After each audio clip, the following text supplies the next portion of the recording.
Michelle, what are your impressions? You have a fascinating husband. Yes, I do indeed. And you're a very courageous woman, Caroline. Me?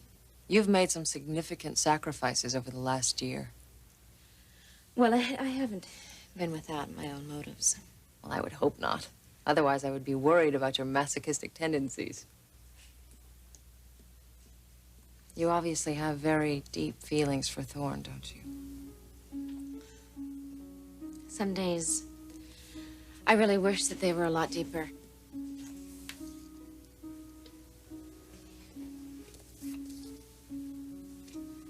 You're in love with Thorne's brother, aren't you?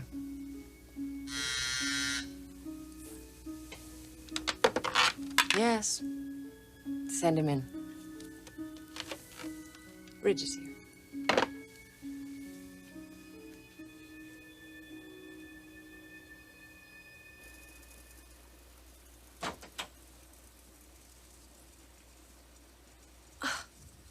Thorne, hi.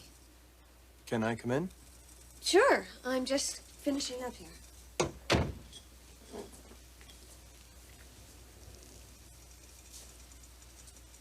It's okay, take your time. So, what's going on? Guess where I just came from? Where? A session with a therapist, a psychiatrist. Really? Your idea? Nope. Caroline's. Caroline's? She came along with me. Marriage counseling, Brooke.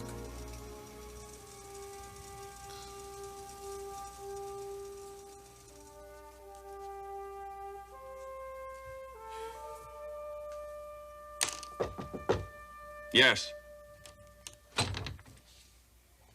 Did you hear anything? No, I was hoping you'd have something to tell me. No, nothing yet. What time was this session supposed to be? Well, according to Ridge... Oh, now. Well, where is Ridge?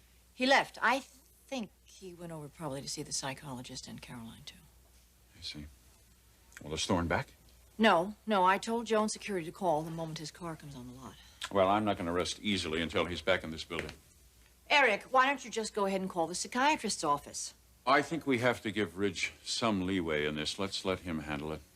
I am absolutely not convinced. I want you to know that this isn't a mistake. Bringing someone else in like this. Maybe further down the line it would have been all right, but not now. Well, I agree with you. Obviously, Ridge and Caroline don't. Well, Caroline's thinking is totally different. She wants out of the marriage. A marriage she's very unhappy in. That's true, but her motives are not our motives. I mean, I have to be concerned as you do with Thorne. Not the marriage and not Caroline. I mean, it's Thorne. He's the one that has to face the reality of what he did last fall. And I honestly don't believe that we've seen any manifestation that should force him to face that reality of what he did last fall now. So what you're saying is if it isn't broke, don't fix it. There are some things in life better left unsaid. This is one of those times. And yet, Ridge takes such a strong opposing view. Well, you can't blame him, can you? A brother who tried to shoot him doesn't remember any of it? With whom he wants desperately to rebuild a relationship now. Now, I can't blame Ridge. But he will never be able to love Thorne again until the two of them can face the truth together.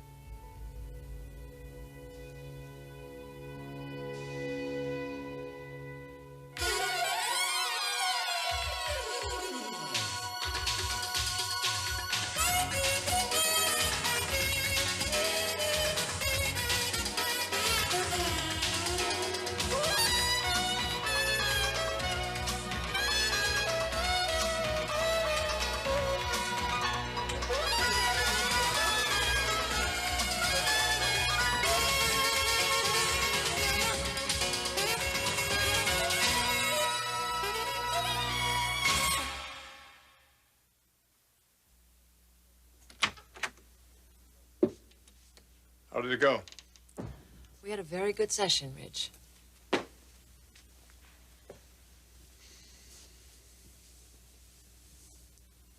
are you doing? I'm fine. What about Thorne? He's all right, too. Well, tell me what happened. Your brother left some very strong impressions. Now, he is certainly very much in love with his wife.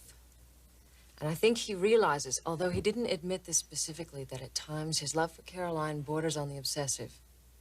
He also realizes that his relationship at times has been unrealistic, and that Caroline's romantic feelings for him don't run as deeply as his do for her. He said that, huh? More or less. But that doesn't mean that he's ready to accept or recognize the possibility of divorce. Did he say anything about me? Yes, he did. He's not really sure how he feels about you. I mean, he does acknowledge a very deep love, but then other times he feels like he and you are not close at all. Your brother seems to be somewhat confused about the role that you play in his life. Now, he's aware of linkage between his relationship with you and his relationship with Caroline, that both relationships prosper together or both relationships suffer, and that it's rare that one relationship is going well while the other one isn't. But he is not yet able to see through the linkage to the reason why he feels this way. Now, this is normal, because it's the essence of what he's been blocking. Namely, the fear of losing Caroline to you, Ridge. Now, when this fear is in the forefront, he feels lousy about Caroline and even lousier about you. When it's not evident, he feels fine about both of you. So what do you conclude from all of this? Your brother has developed a very unique and effective method of blocking his pain so he can carry on with his life. And it's worked up till now. And it may go on working, as long as nothing upsets the apple cart. But life isn't like that, is it, Doctor? Apple carts do get upset. And inevitably, so will thorns.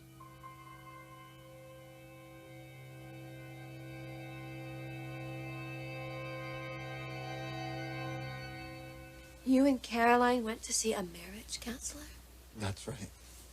And it was Caroline's idea? Completely. She made the appointment without even consulting me. It's amazing, isn't it? Well, it's wonderful, Thorne. How did it go? You can tell me. I might be nosy or anything. Well, actually, it was very interesting. And it was almost cathartic in a way. So it brought some things up, right? Oh, much more than I expected. Brooke, I said things that I thought I would never get into. I mean, things that I had never said to anybody before, let alone myself. And after it was all over, I had such a good feeling. I felt like for the first time in months, Caroline knew exactly where I was coming from. Thorne, do you know exactly where Caroline's coming from? Well, of course, she must want to work on our marriage. Why else would we be going to a therapist? I thought you said it was a psychiatrist. Oh, you know, I mentioned that to her, too, and she said that this was someone that she knew, someone who she trusted. And I'll tell you something, Brooke, after I worked with her, I really felt that I felt that I trusted her, too. She's very good. And I feel real positive about this. Real hopeful that we're on an upswing here. God, wouldn't that be something? If Caroline and I could really work things out together again.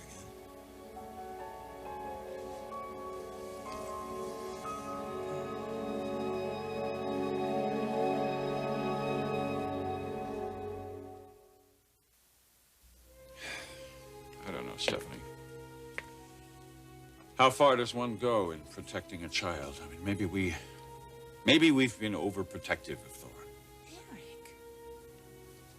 Eric, we are not talking about a parking ticket. Stop and think about what you're saying. This was a shooting. He tried to kill his brother. In my wildest dreams, I would never have thought that Thorne was capable of this sort of violence. Would you? No, of course not. But we can't keep this up indefinitely. At some point... At some point, he's going to have to be told. And maybe this psychiatrist is the person to help him. But I think we have to try and put distance. I think we have to buy time. We have to keep a distance from the present and what happened last fall. It certainly would be less volatile if you found out years from now. It certainly is less volatile now, isn't it, than it was last fall? Well, I suppose so. I suppose so. Well, then do you agree with me? We've got to keep him from finding this out. We've got to buy time. Time is on our side as never before. We have to keep Thorne from finding this out. I'm absolutely convinced of this, Eric.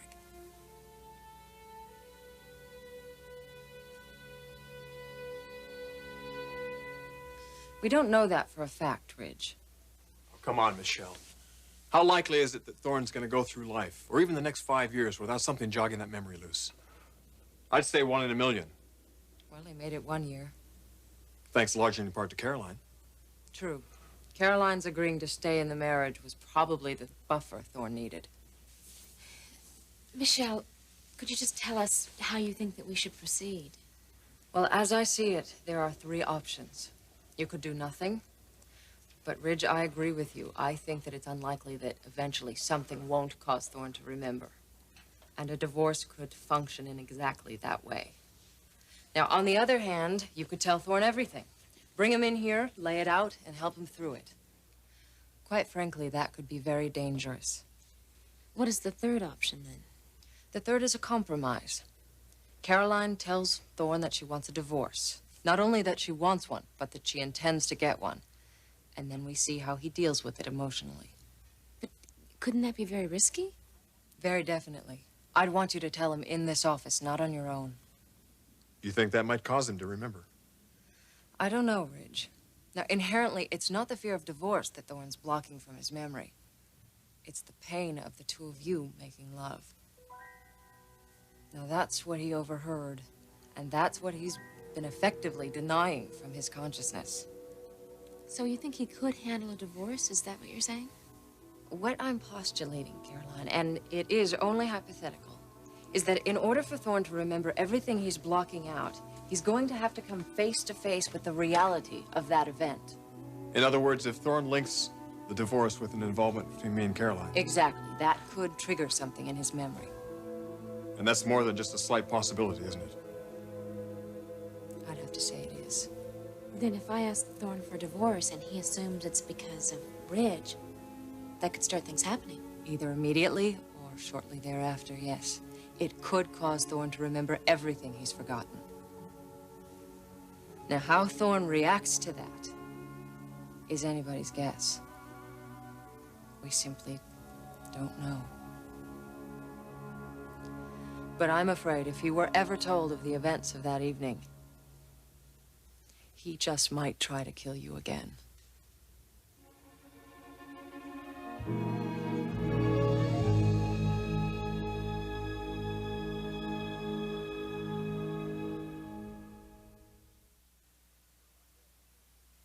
Well, I guess the most we can hope for now is that things went well for Thorne and Caroline in this therapy session today. There isn't any sense in fretting about this. You have work to do, and I have some things to take care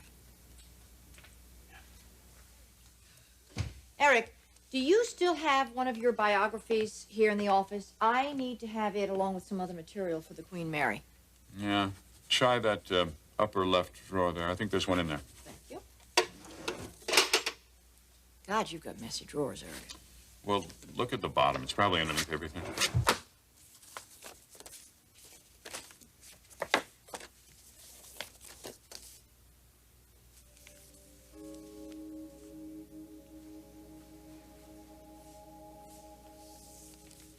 What's this?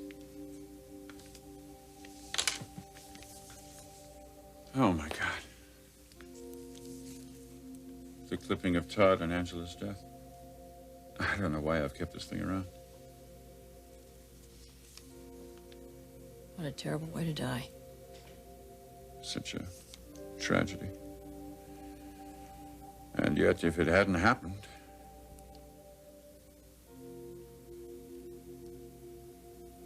Angela would be blackmailing us. Or everyone would know that Thorne shot Ridge. and most likely Thorne would be in prison today.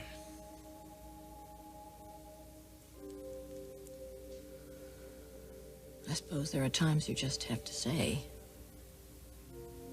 things could be worse.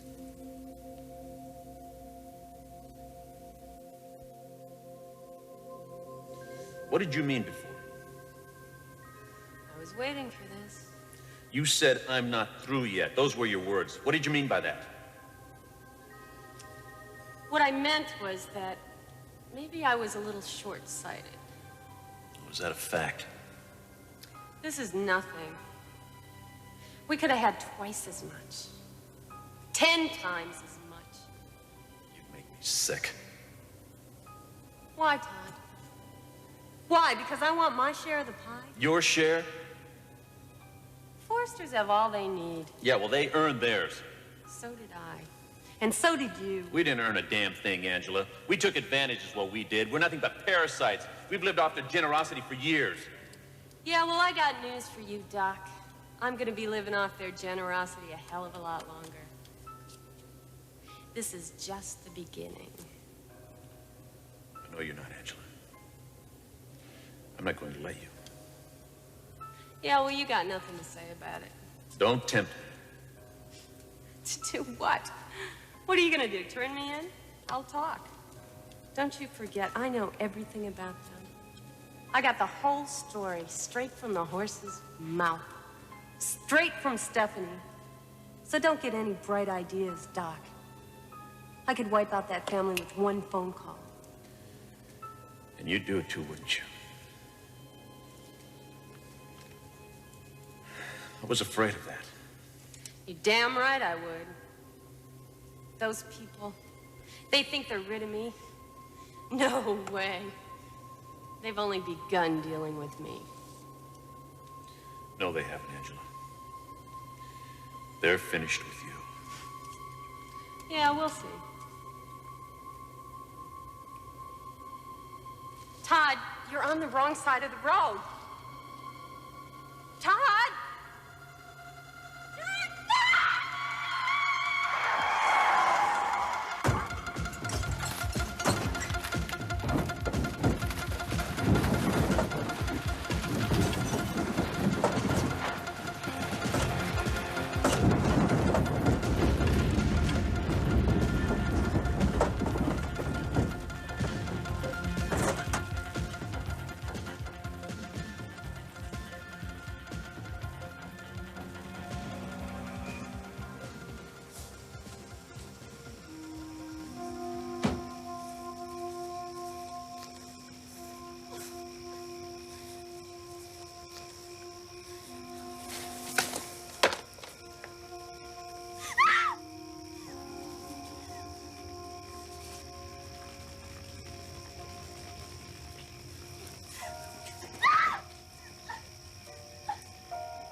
you've done to me.